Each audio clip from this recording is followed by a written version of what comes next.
జై శ్రీరామ్. మనకు వివాహ చక్రము అనేది దాని గురించి చెప్పమని చాలామంది ప్రేక్షకులు కూడా వీడియోల ద్వారా మనకు ఈ యొక్క షేర్లు చేసి అడగడం జరిగింది, కామెంట్స్ చేయడం జరిగింది. అందుగురించి వివాహ చక్రం గురించి మనం తెలుసుకుందాం. వివాహ చక్రము అంటే ఇప్పుడు మనం లక్షలు కోట్లు ఇచ్చి లక్షలు ఖర్చు పెట్టి ఫంక్షన్లు బుక్ చేసి పెళ్ళిళ్ళు చేస్తున్నాం. వివాహ చక్ర ప్రకారం చేస్తున్నామా లేదా ఇది ఏ నక్షత్రంలో ఎప్పుడు ఏ రోజున వివాహం చేస్తే దంపతులు బాగుంటారు, వాళ్ళ కుటుంబము, పిల్లలు, సంసారము, సౌభాగ్యము ఇవన్నీ బాగుంటాయని వీటి గురించి తెలియజేసేది వివాహ చక్రం. వివాహ చక్ర ప్రకారంగా మనం పెళ్ళి చేసుకుంటే పిల్లలకు చేస్తే వాళ్ళకు అన్ని విధాల శుభం అనేది జరుగుతుంది. అయితే ఎలాగంటే మనకు 12 నెలలల్లో దాదాపు ఈ పుష్యమాసము, ఆషాఢ మాసము ఇలాంటి ఒక 3-4 మాసాలు పోతే ఇంకా 8 మాసాలు శుభ మాసాలు ఉంటాయి. ఈ 8 మాసాలు శుభమాసాలల్లో అప్పుడప్పుడు 2-3 నెలలు మూడాలు వస్తుంటాయి. అంటే దాదాపు 5-6 నెలలు మాత్రమే అక్కడ వివాహం చేయడానికి, సంవత్సరానికి 6 నెలలు మాత్రమే టైం ఉంటుంది. ఆ 6 నెలల్లో మనకు కరెక్ట్గా 3 నెలలు మాత్రమే వివాహం చేసే రోజులు ఉంటాయి. అంటే నెల 30 రోజులు ఉంటే 30 రోజులు నెల మొత్తం మాఘమాసం మంచుకున్నదని ఇది మాఘమాసమే కదా అని మొత్తం నెల రోజు ప్రతిరోజు పెళ్ళి చేసుకుంటూ పోవడానికి వీల్లేదు. ఏ నక్షత్రం చేయాలి, ఏ నక్షత్రంలో చేస్తే వాళ్ళు బాగుంటారు అనేది చాలా ముఖ్యం. అట్లా చూసి చేసుకోవాలి. ఉదాహరణకు మనకు ఒక మాసం అంతం అనేది అమావాస్యతోటి అంతమవుతుంది, సమాప్తం అయిపోతుంది.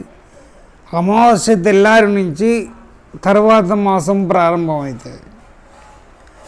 అయితే ఉదాహరణకు ఆషాఢ మాసం వెళ్ళిపోయింది, అమావాస్యతోటి పాడ్యం నుంచి శ్రావణ మాసం వచ్చింది.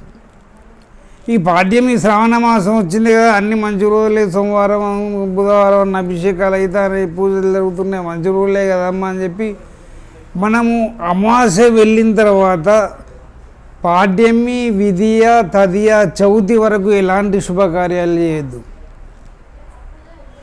చాలామంది అయ్యగారులు, పూజారులు వివాహం, కళ్యాణాలను జరిపించేటువంటి వారు విధియ నుంచి చేస్తున్నారు. విధియ, తదియ అని ఏమంటే పంచాంగంలో ఉన్నది చూడండి, డేటు, టైము అని చూపిస్తున్నారు. వీళ్ళకు తెలియక పర్వాలేదు చేయండి, మీరు ఎన్ని చేస్తలేరండి అయ్యగారు చేయండి అని చెప్పి 20,000, 30,000, 50,000 వీళ్ళు మాట్లాడుకుని అడ్వాన్స్ ఇస్తాను. అది కరెక్టు కాదు. అమావాస్య వెళ్ళిన తర్వాత విధియ, తదియ, చవితి వరకు వివాహ చక్ర శుద్ధి జరగదు. అమావాస్య వెళ్ళిన తర్వాత 3 రోజులు 4 రోజుల వరకు పెళ్ళిళ్ళు చేస్తే, అంటే చవితి వరకు లోపు పెళ్ళి చేస్తే ఆ దంపతులకు హాని. వివాహ చక్రం కుదరదు. వివాహ పురుషుడు కళ్యాణ మంటపంలో మధ్యలో కూర్చుంటాడు. గణిత ప్రకారంగా అక్కడ కూర్చోవడం శ్రేయోదకరం కాదు. ఆ యొక్క చవితి వరకు, పంచమి రాకముందు చవితి వరకు విధియా తదినాడు, అమావాస్య వెళ్ళంగానే విధియా తదినాడు చేస్తే మాత్రం చేసిన పెళ్ళిళ్ళన్నీ కూడా దంపతులు హాని. అంటే వాళ్ళు కలిసి కాపురం చేయరు, సంసారం చేయరు అని వాళ్ళు అంతా ఎట్లా కలహాలు, సమస్యలు అయిపోయి భార్యాభర్తలు ఒకరినొకరు దూషించుకొని వాళ్ళు విడిపోవడం, కోర్టు కేసులకు ఎక్కడము, డైవర్స్ తీసుకోవడం, ఇలాంటి ఎంత ఎవరు చెప్పినా కూడా వినరు. ఎందుకంటే ఆ నక్షత్ర ప్రభావం, మంచోళ్ళు కూడా దుర్మార్గులుగా మారిపోయి అది డైవర్స్ తీసుకునే అవకాశం ఉంటుంది.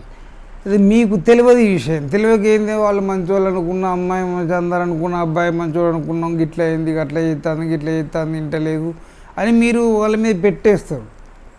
కాబట్టి మీరు వివాహం చేసేటప్పుడు తప్పనిసరిగా వివాహ చక్రము కలిసిందా లేదా, అమావాస్య వెళ్ళంగానే చవితి వరకు మాత్రం మీరు ఎట్టి పరిస్థితుల్లో శుభకార్యాల గురించి ఆలోచన చేయడానికి వీల్లేదు. మరో వీడియోలో నెక్స్ట్ కలుద్దాము. జై శ్రీమన్నారాయణ.